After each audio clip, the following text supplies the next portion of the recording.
novella that I wrote earlier this year that is going to be published in a anthology I did by Neil Gaiman out of San Antonio that'll be out sometime next year. The anthology is called, I get conflicting things, it's either called Story, or Neil calls it one, and I'm not sure. But, and I read the beginning of this several months ago, and a number of people here have already heard it. So I'm going to go to a different part and go from there. So, but just to give you all a little background, the story is called The Maiden Flight of McCauley's Bellerophon.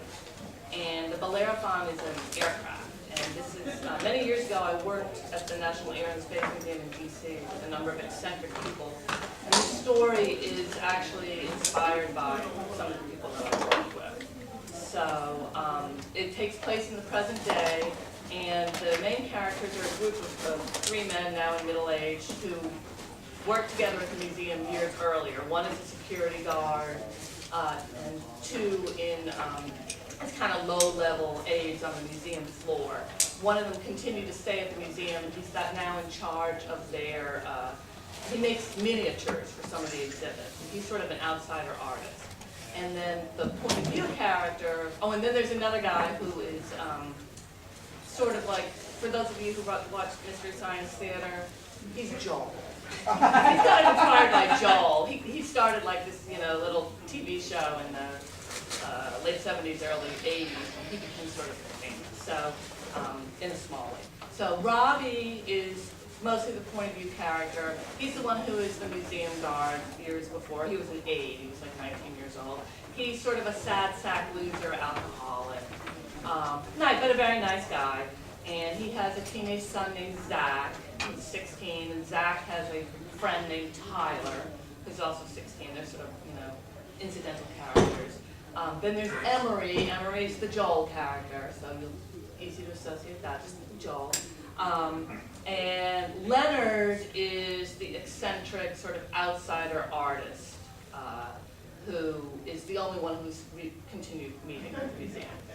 And years before, when they had been there, there was a woman named Margaret Blevin who was brought to the museum as sort of an historian, an aviation historian, and she was a bit of a crackpot. She was sort of a new agey, hippie type, and she sort of, as it turned out, she believed in UFOs, and she was obsessed with this one imaginary, doesn't really exist, early aviator named Ernesto McCauley, who she believed, on the on very little evidence, she believed actually had the first manned airplane flight several years before the Wright brothers. So this was kind of her cause when she was at the museum. And she's since then been sort of dismissed as a nut for pig. She and Leonard were lovers for a while, although he was much younger than her. It ended badly. But the sort of precipitating incident for the story is that Leonard has learned that Margaret is very ill. She's now, I guess, in her 70s. She's dying of cancer. And he will tell you what he wants to do, but he's sort of getting the forces together. He wants to get his two old friends together, and they're going to do something to, help Maggie. So I'm going to, I'll probably just stop in the middle somewhere rather than keep reading forever. If anyone has any questions or wants to throw through. But I'm going to start. This is just, Robbie is back home at his house, having a couple of beers, and he is, I'll tell you what Leonard is going to do, because he wants to read. There is about 15 seconds of footage of, supposedly, of McCauley flying the Bellerophon that was filmed in about 1909. And these 15 seconds of film are the only evidence that anyone has ever had that this aircraft even existed. And Margaret Blevin, set it up in a gallery, and it played in a loop all the time. So Emery and Robbie and Leonard have all seen this. And the original footage was sort of destroyed, but without anybody knowing, Leonard stole some of the silver nitrate footage, which is extremely flammable, and he's going to dupe it. But what he wants to do is he wants to go and he wants to recreate the flight of the Bellerophon. He wants to go down to the actual place where this took, where this happened, and recreated. And another one of the crackpot things that Maggie believed in was that flight only happened in particular places, and the reason that people, didn't fly earlier if they weren't in the right place, where there was like kind of the alien UFO vibe that wouldn't help people get in the air. So Robbie is at home now, and he's just told his son, Zach, who's extremely dubious about all this, but this is, Leonard's plan, he wants to go and stage this. And so Zach and Tyler go upstairs, the two kids, and Robbie is sitting there, and he goes on the computer, kind of refreshes that. And yours, the readers, to give you this information. So Robbie got another beer, sat at the computer and logged out of whatever the boys had been playing, then typed in McCauley Bellerophon. Only a dozen results popped up. He scanned them, then clicked the Wikipedia entry for Ernesto McCauley. And this is the entry. McCauley, Ernesto, 18, they don't know when he was born, to 1901. American inventor whose eccentric aircraft, the Bellerophon, allegedly flew for 17 seconds before it crashed during a 1901 test flight on Kawana Island, South Carolina, killing McCauley. In the 1980s, claims that this flight was successful and predated that of the Wright brothers by 2 years were made by a Smithsonian expert based upon archival film footage. The claims have since been disproved, and the film record, unfortunately, lost in a fire. Curiously, no other record of either McCauley or his aircraft has ever been found. Robbie took a long pull at his beer and then typed in Margaret Levin. Levin, Margaret, 1938. She's still alive. Influential cultural historian whose groundbreaking work on early flight earned her the nickname the Magnificent Levin. During her tenure at the Smithsonian's Museum of American Aeronautics and Aerospace, Blevin redesigned the General Aviation Gallery to feature lesser-known pioneers of flight, including Charles Dessau and Ernesto McCauley, as well as Magnificent Blevin. Robbie snorted. He grabbed another beer and continued reading. But Blevin's most lasting impact upon the history of aviation was her 1986 bestseller, Wings for Humanity, in which she presents a dramatic and visionary account of the mystical aspects of flight, from Icarus to the Wright brothers and beyond. Its central premise is that millennia ago, a benevolent race seeded the earth, leaving isolated locations with the ability to engender human-powered flight. We dream of flight because flight is our birthright, wrote Blevin, and since its publication, Wings for Humanity has never gone out of print. Leonard wrote this friggin' thing. What? Zach came downstairs, yawning. This Wikipedia entry! Robbie jabbed at the screen. That book was never a bestseller. She snuck it into the museum gift shop and no one bought it. The only reason it's still in print is that she published it herself. Zach read the entry over his father's shoulder. Sounds cool. Robbie shook his head. She was completely nuts, obsessed with all this new age crap, aliens and crop circles. She thought that planes could only fly from certain places, and that's why all the early flights crashed. Not because there was something wrong with the aircraft design, but because they were taking off from the wrong spot. And how come there's airports everywhere? She never worked out that part. We must embrace our galactic heritage, the spiritual dimension of human flight, lest we forever chain ourselves to Earth. Zach read from the screen. Was she in that plane crash? No, she's still alive. That was just something she had a wild hair about. She thought the guy who invented that plane, McCauley, flew it a few years before the Wright brothers made their flight, but she could never prove it. But it says there was a movie, said Zach. So someone saw it happen. This is Wikipedia. Robbie stared at the screen in disgust. You can say any fucking thing you want, and people will believe it. Leonard wrote that entry, guarantee you. Probably she faked that whole film loop. That's what Leonard's planning to do now. Replicate the footage, then pass it off to Maggie as the real thing. Zach collapsed into the beanbag chair. Why? Because he's crazy too. He and Maggie had a thing together. Zach grimaced. He knows them all as adults. Ugh.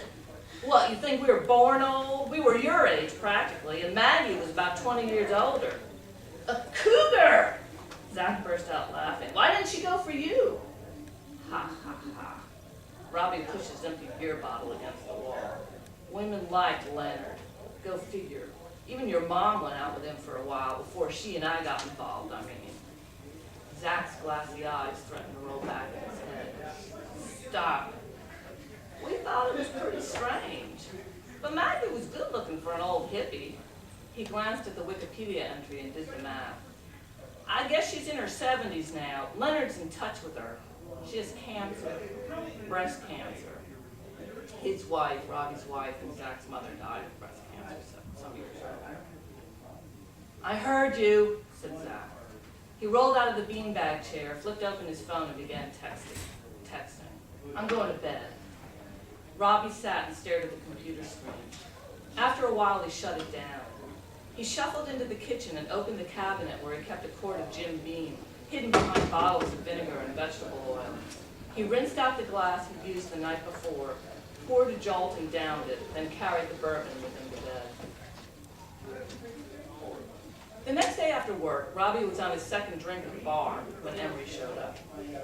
Hey, Robbie gestured at the stool beside him. Have a set. You okay to drive? Sure, Robbie scowled. What, you keeping an eye on me? No, but I want you to see something at my house. Leonard's coming over. We're going to meet there at 6:30. I tried calling you, but your phone's off. Oh, right, sorry. Robbie signaled the bartender for his tab. Yeah, sure. Do you know what he's going to do? No, I have no idea. I'll tell you when I get there. I'm going to Royal Deli first to get some takeout. See you. Emery, the Joel character. Emery lived in a big townhouse condo that smelled of moderately successful bachelor. The walls held framed photos of Captain Marvo, that was the name of his character, and Mungbean, that was his robot sidekick, alongside a life-size painting of Leslie Nielsen as Commander J.J. Adams. But there was also a climate-controlled basement filled with Captain Marvel merchandise and packing material, with another large room stacked with electronics equipment, sound system, video monitors and decks, shelves and files devoted to old Captain Marvel episodes and dupes of the Grade Z movies featured on the show. This was where Robbie found Leonard, bent over a refurbished Steam Beck editing table. Robbie, Leonard waved, then returned to threading film onto its spindle. Emery back with dinner. Robbie and Leonard don't get along. Robbie pulled a chair alongside him. What are you doing? Loading up that nitrate film I showed you yesterday. It's not going to explode, is it? No, Robbie, it's not going to explode. Leonard's mouth tightened. Did Emery talk to you yet? He just said something about a plan. So what's up? I'll let him tell you. Robbie flushed angrily, but before he could retort, there was a knock behind them. Chow time, campers! Emery held up 2 steaming paper bags.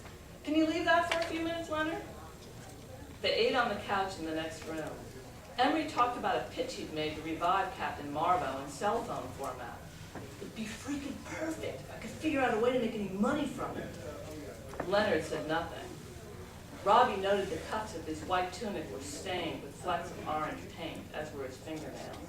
He looked tired, his face lined and his eyes sunken. You getting enough sleep? Emery asked. Leonard smiled wanly. Barely. Finally, the food was gone and the beer. Emery clapped his hands on his knees, pushed the empty plates aside, then leaned forward. Okay, so here's the plan. I rented a house in Kawana Island for a week, starting this Saturday. I mapped it online, and it's about 10 hours. If we leave right after you guys get off work on Friday and drive all night, we'll get there early Saturday morning. Leonard,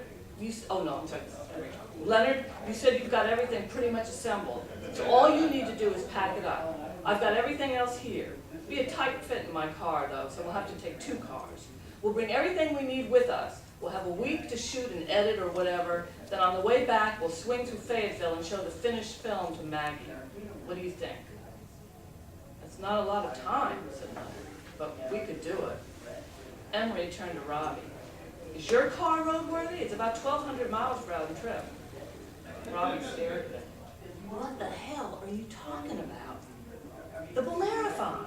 Leonard's got storyboards and all kinds of drawings and still frames, enough to work from. We could go and see, the realtor I rented the place from is in Charleston. She said there wouldn't be many people on the island this early in the season. Plus there was a hurricane a couple of years ago. I gather the island got hammered. No one's had money to rebuild. So we'll have it all to ourselves, pretty much. Are you high? I can't just take off. I have a job. You have vacation time, right? You can take a week. It'll be great, man. The realtor says it's already in the 80s down there. Warm water, a beach. What more do you want? Maybe a beach with people besides you and Leonard. Robbie searched in vain for another beer. I couldn't go anyway. Next week's Zach's spring break. Yeah? Emery shook his head. So you're going to be at the store working all day, and he'll be home getting stoned. Bring him. We'll put him to work. Leonard frowned, but Robbie looked thoughtful. Yeah, you're right. I hadn't thought of that. I can't really leave him alone. I guess I'll think about it. Don't think, just do it. It's Wednesday. Tell them you're taking off next week. They're going to fire you? Maybe. Not babysitting some... Leonard started, but Emery cut him off. You got that nitrate film loaded? Let's see it. They filed into the workroom. Leonard sat at the steam back, and the others watched as he adjusted the film on its sprockets. The steam back's an editing deck. He turned to Robbie and then indicated the black projection box in the center of the deck. Emery knows all this, so I'm just telling you. That's a quartz halogen lamp. I haven't turned it on yet because if the frame was just sitting there, it might incinerate the film and us. But there's only about 4 seconds of footage, so we're going to take our chances and watch it once. Maybe you remember it from the gallery? Robbie nodded. Yeah, I saw it a bunch of times. Not as much as some other things, but enough. Good. Hit that light, would you, Emery? Everybody ready? Blink and you'll miss it. Robbie craned his neck, staring at a blank white screen. There was a whir and the stutter of film running through the projector. At the bottom of the frame, the horizon lurched, bright flickers that might be an expanse of water. Then a blurred image, faded sepia and amber, etched with blotches and something resembling a beetle leg. The absurd contraption that Robbie recognized as the original aircraft, the Bellerophon. Only it was moving. It was flying.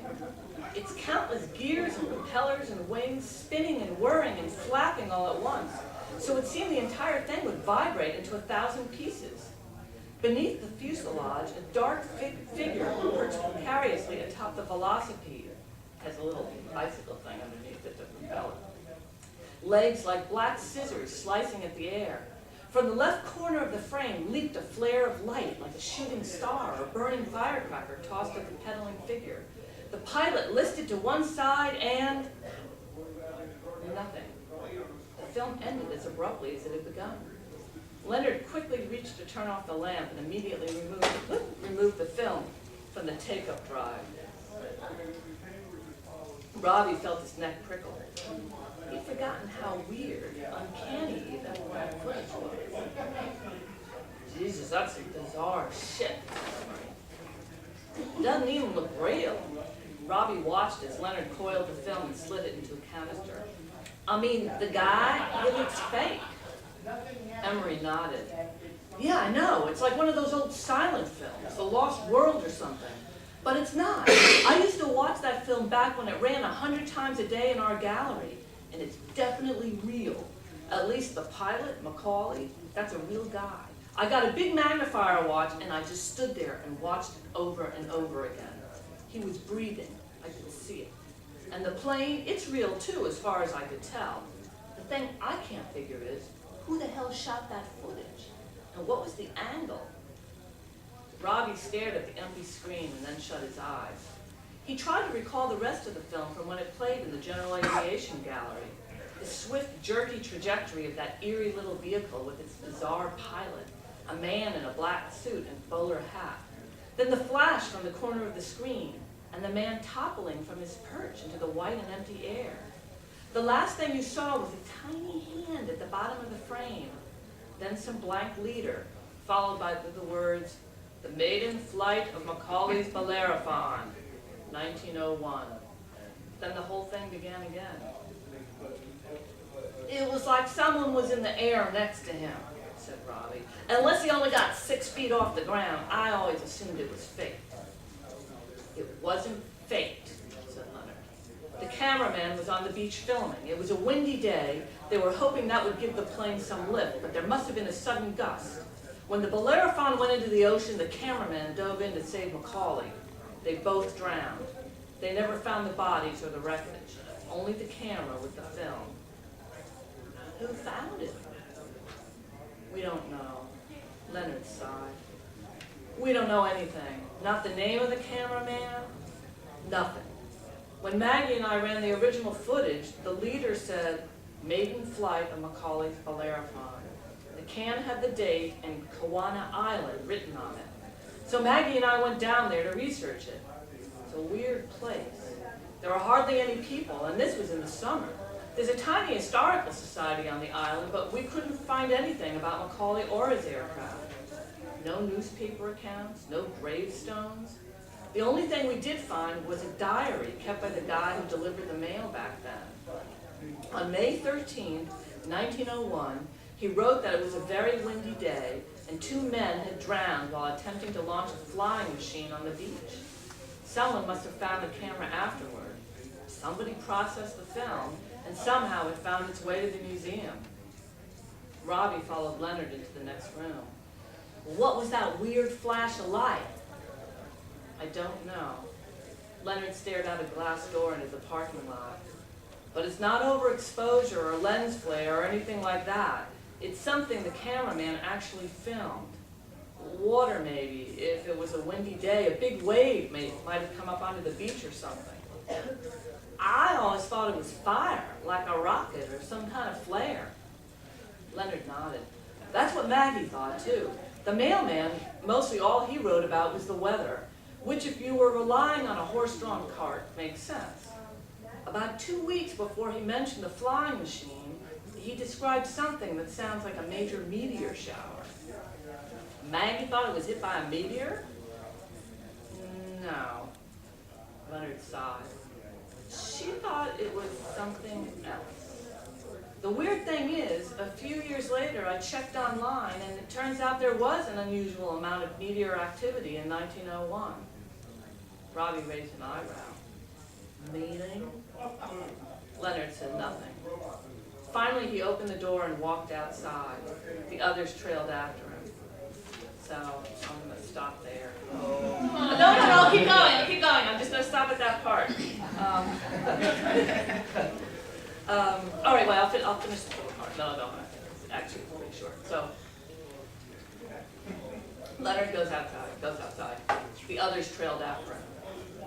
They reached the edge of the parking lot where cracked tarmac gave way to stony ground. Leonard glanced back, then stooped. He brushed away a few stray leaves and tufts of dead grass, set the film canister down, and unscrewed the metal lid. He picked up one end of the coil of film, which is silver nitrate, which is actually extremely dangerous to handle, gently tugging until it trailed a few inches across the ground. Then he withdrew a lighter, flicked it, and held the flame to the tail of film. What the? Began Robbie. There was a dull whoosh, like the sound of a gas burner igniting. A plume of crimson and gold leaped from the canister, writhing in the air within a ball of black smoke. Leonard staggered to his feet, covering his head as he backed away. Leonard! Emery grabbed him roughly and then turned and raced to the house. Before Robbie could move, a strong chemical stink surrounded him. The flame shrank to a shining thread that lashed at the smoke, then faded into flecks of ash. Robbie ducked his head, coughing. He grasped Leonard's arm and tried to drag him away, glanced up to see Emery running toward them with the fire extinguisher. Sorry, gasped Leonard. He made a slashing motion through the smoke, which dispersed. The flames were gone. Leonard's face was black with ash. Robbie touched his own cheek gingerly, looked at his fingers, and saw they were coated with something dark and oily. Emery halted, panting, and stared at the twisted remains of the film can. On the ground beside it, a glowing thread wormed toward a dead leaf, then expired in a gray wisp. Emery raised the fire extinguisher threateningly, set it down, and stomped on the canister. Good thing you didn't do that at the museum, said Robbie. He let go of Leonard's arm. Don't think it didn't cross my mind, said Leonard, and walked back inside. So, They get a little caravan together, and they drive down over an all-night long down to Kawana Island, which is one of the sea islands off the coast of South Carolina. And it's Emery and Leonard in one car, and then Robbie and Zach's friend Tyler in the other car. And they get to the island, and very mysteriously, there's no one there. The whole island has been decimated several years before by a hurricane, so there's kind of the ruins of beach houses and stuff, and some SUVs with trees that fell on them. There's really nothing, there's no people there. They actually, it's like there might be one person somewhere on the island. There's like a farm stand that is mysteriously replenished every day, but other than that, and they don't really care because all they're doing is they're like living on beer. They brought lots of Tecate beer, and that's kind of all they're doing. So, but they have the rental house, so they have their beach house, and they go to that. And so they're there, and for the first days that they're there, basically all that goes on is that Leonard is going around the island trying to find the place where trying to sense the place where this event happened. So he's like trying to find the locations, and they've brought film equipment that they keep dragging from place to place, and the boys are very excited because they're going to be working on a movie, but nothing happens. So they're basically what they're doing, they're spending a lot of time on the beach drinking beer.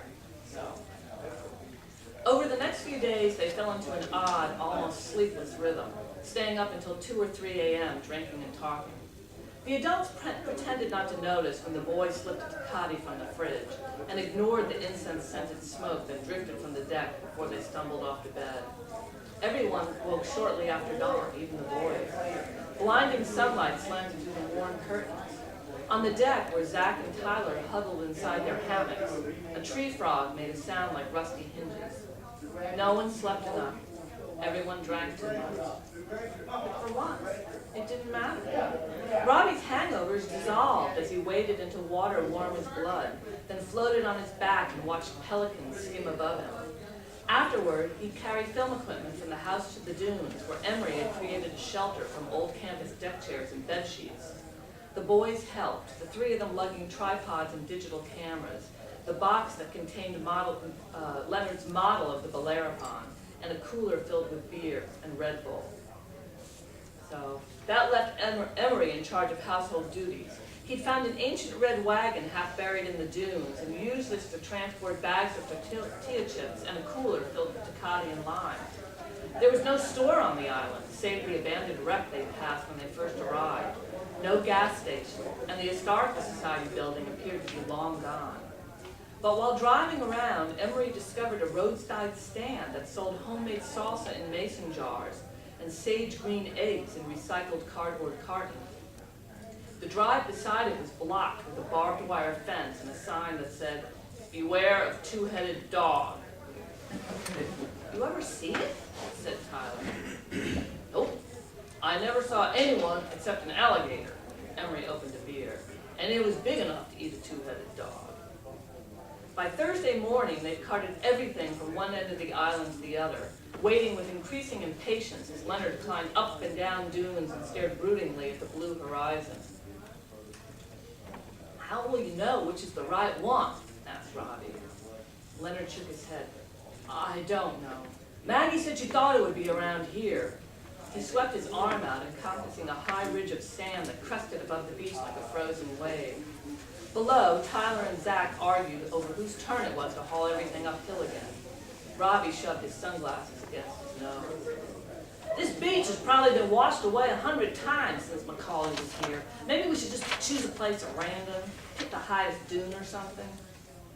"Yeah, I know," said Leonard. "This is probably our best choice here." He stood and for a long time gazed at the sky. Finally, he turned and walked down to join the boys. "We'll do it here," he said brusquely, and headed back to the house. Late that afternoon, they made a bonfire on the beach. The day had ended gray and much cooler than it had been, the sun swallowed in a haze of bruise-tinged clouds. Robbie waded into the shallow water, feeling with his toes for conch shells. Beside the fire, Zach came across a shark's tooth the size of a tar pit. "That's probably 1,000,000 years old," said Tyler enviously. "Almost as old as Dad," said Zach. Robbie flopped down beside Leonard. So weird, he said, shaking sand from a cup. There's a whole string of these islands, but I haven't seen a boat the whole time we've been here. You complaining? Said Leonard. No, just don't you think it's weird? Maybe.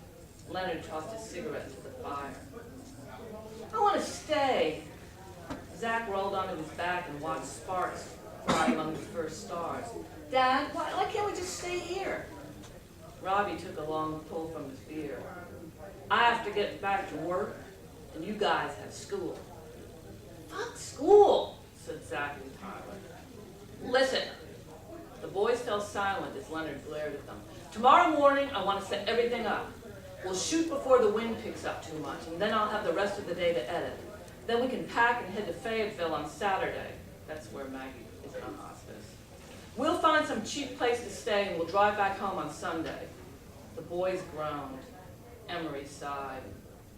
Back to the salt mines. I want to have a few hours with Maggie. Leonard pulled at the silver skull in his ear. I told the nurse I'd be there Saturday before noon. I'll have to leave pretty early, said Emery. For a few minutes, nobody spoke. Wind rattled brush in the dunes behind them. The bonfire leaped and subsided. Zach fed it a knot of driftwood. An unseen bird gave a piping cry that was joined by another, then another, until their plaintive voices momentarily drowned out the soft rush of waves. Robbie gazed into the darkening water. In his hand, the conch shell felt warm and silken as skin. Look, Dad, said Zach. Bats. Robbie leaned back to see black shapes dodging sparks above their head. Nice, he said, his voice thick from drink. Well, Leonard stood and lit another cigarette. I'm going to bed. Me too, said Zach. Robbie watched with mild surprise as the boys clambered to their feet, yawning. Emery removed a beer from the cooler and handed it to Robbie. Keep an eye on the fire, compadre, he said, and followed the others. Robbie turned to study the dying blaze. Ghostly runnels of green and blue ran along the driftwood branch. Salt, Leonard had explained to the boys, though Robbie wondered if it was true. How did Leonard know all this stuff? He frowned, picked up a handful of sand and tossed it at the feeble blaze, which promptly sank to the sullen embers. Robbie swore under his breath. He finished his beer, stood, and walked unsteadily toward the water. The clouds obscured the moon, though there was a faint umber glow reflected in the distant waves. He stared at the horizon, searching in vain for some sign of life. Lights from a cruise ship or a plane, then turned and gazed up and down the length of the beach. Nothing. Even the bonfire had died. He stood on tiptoe and tried to peer past the high dune to where the beach house stood within the grove of palmettos. Night swallowed everything. He turned back to the waves, looking at his bare feet. Something stung his face. Blown sand, or maybe a gnat. He waved to disperse it, and then froze. In the water, plumes of light coiled and unfolded, dazzling him. Deepest violet, a fiery emerald that stabbed his eyes, cobalt in a blaze of scarlet. He shook his head, edging backward, caught himself and looked around. He was alone. He turned back and the lights were still there, just below the surface, furling and unfurling with some secret rhythm. Like a machine, he thought. Some kind of underwater wind farm. A wave farm?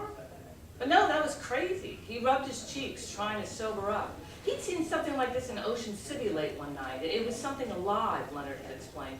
Plankton or jellyfish, one of those things that glowed.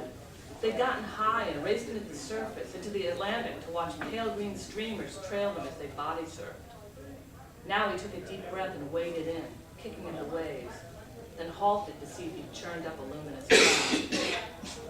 Darkness lapped almost to his knees. There was no telltale glow where he'd stirred the water. But a few yards away, the lights continued to turn in upon themselves beneath the surface. Scores of fist-sized nebulae, soundless and steady as his own pulse. He stared until his head split, trying to get a fix on them. The lights weren't diffuse like phosphorescence, and they didn't float like jellyfish. They seemed to be rooted in place, near enough for him to touch. Yet his eyes couldn't focus. The harder he tried, the more the light seemed to shift, like an optical illusion or some dizzying computer game. He stood there for 5 minutes, maybe longer. Nothing changed. He started to back away, slowly, finally turned and stumbled across the sand, stopping every few steps to glance over his shoulder. The lights were still there, though now he only saw them as a soft yellowish glow. He ran the rest of the way to the house.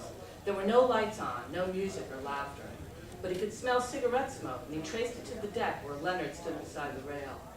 Leonard! Robbie drew beside him, then glanced around for the boys. They slept inside, too cold. Listen, you have to see something. On the beach, these lights. Not on the beach, in the water. He grabbed Leonard's arm. Like, just come on. Leonard shook him off angrily. You're drunk. I'm not drunk. Okay, maybe I am, a little, but I'm not kidding. Look! He pointed past the sea of palmettos, past the dunes, toward the dark line of waves. The yellow glow was now spangled with silver. It spread across the water, narrowing as it faded toward the horizon, like a wavering path. Leonard stared, then turned to Robbie in disbelief. You idiot! It's the fucking moon. Robbie looked up, and yes, there was the quarter moon, a blaze of gold between gaps in the cloud. That's not it! He knew he sounded not just drunk, but desperate. It was in the water! Bioluminescence. Leonard tossed his cigarette and headed for the door. Go to bed, Robbie. Robbie started to yell after him, but caught himself and leaned across the rail. His head throbbed. Phantom blots of light swam across his vision. He felt dizzy and on the verge of tears.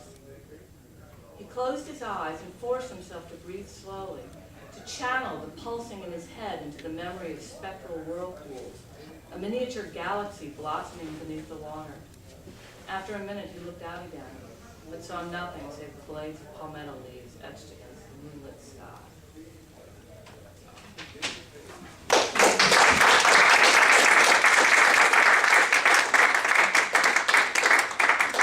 Thank you. I know that's a lot to... Any questions? Brett? What made you choose that particular setting? Because I used to go to Edisto Island off the coast of South Carolina in the late 70s and 80s. I would go every year with a group of friends, and it was just an idyllic place. It was one of the sea islands, and a friend of mine, a college friend, her family had a beach house there. And at that time, the place was, there were people there, but it was much more like this than it is now. Now there's like a resort and stuff. But it was a beautiful, beautiful place. And we would always go early in the season. We'd go in May. And it was very warm then, but there were no other people there. So we would be alone on the island and just kind of, the Gullah people who were black people who had been there for many, many years, were the descendants of slaves from Angola, thus Gullah. And they lived there, and they had their own very specific sort of patois and dialect and their own kind of almost a religion. They were very interesting people who were there. They were the only people you would ever see would be some of the Gullah. They lived there. But they lived there year-round. Yeah, the Gullah are like kind of the only natives, and the rest was sort of given over to people who had, people lived in Charleston and had beach houses there. But it was one of the places that I loved going there so much. We would drive all night from D.C. and we would get there at dawn, and it was great. So it was a change. I write a lot about cold places. I live in Maine, so I write a lot about, Maine and Finland and Iceland and London, places that are cold and gray. And I started this in February, and I thought, I should write about somewhere warm. So I thought that was why I said it there. There's actually, I keep meaning to print it out to bring it along. This was inspired by a friend of mine who was a co-worker who was still at the Air and Space Museum, and we would go, our job was archiving all the photographs in their collection, and we found some files that were sort of almost like outsider, what I called crypto aviation. They were designs of aircraft or balloons or things, many of them from the 19th century. And some of them were things that were designed to fly. Some of them were things that would have been absolutely impossible that they would ever fly. And my friend Greg, who's the guy I worked with, who is really kind of a genuine outsider artist, and he's been very lucky that he's, people at the museum from the old guard kind of, liked him and they kept him on. He's been there now for almost 40 years.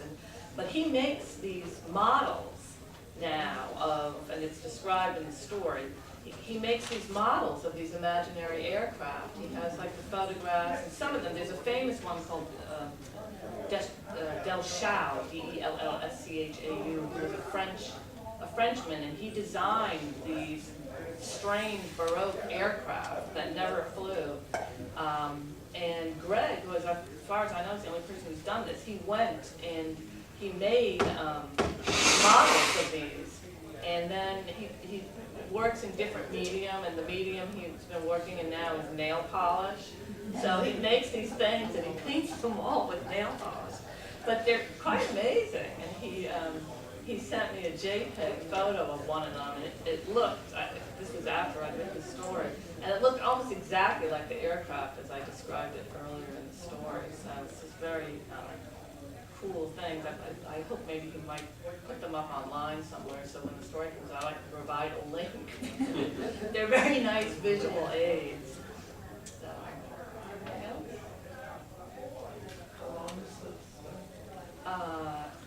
almost 18,000 words. It's a novella. So this is somewhere in the middle. This is somewhere in the middle. So as I was saying, I read the earlier part once before. I didn't want to read that again. So this is kind of, it's sort of hard when you hear something in the middle, jerry-rigging it, but it had the nice scene of the mysterious lights. Was there a Leon College? No, it was what they were doing. They said, one of these things that everybody always says. They said, we don't want to publish anything by genre. We just want to publish great stories. So they said, whatever you can do that's a great story. That was a broad remit. I thought, well, I don't know. So for many years I've wanted to write a story about this group of people. And I did have this vague idea in my head. And I had the title before I had any idea of what the title, of what actually would happen. For about 10 or 15 years I've had that particular title in my head. But I didn't have any idea until I sat down and started writing it. Say the title. It's called the Maiden Flight of McCauley's Bellerophon. And the Bellerophon is the name of the aircraft. I'm sorry? Bellerophon? It's from Bellerophon in ancient Greek myth. He was the young man who rode Pegasus. Pegasus was the winged horse, and he was Pegasus' rider. So technically, it probably should have been Macaulay's Pegasus. He's right, he's right. Yes, exactly. I like the way Bellerophon scanned it. Thank you, because I was going to ask about the name, and I was too embarrassed to not know the reference. Yeah, no. Well, I think it's easier if you see it on the page. I should have like stuff it up behind it, because when you see it, you can kind of recognize it. But it's the name of one of the ships. Well, it's the name of Morbius's ship from Forbidden Planet. Yes, it is. That's right. That too. And that's the mention that Leslie Nielsen. Yes, yeah, That's yeah. has nothing to do with the story. I just like Forbidden. It was making the bells go off in my head that way, because I was here for that part. So, One of Horatio Nelson's early ships too. really? Yeah. Yep. The Bellerophon? His first command. It was what? His first command. So I have to put all this information in this video.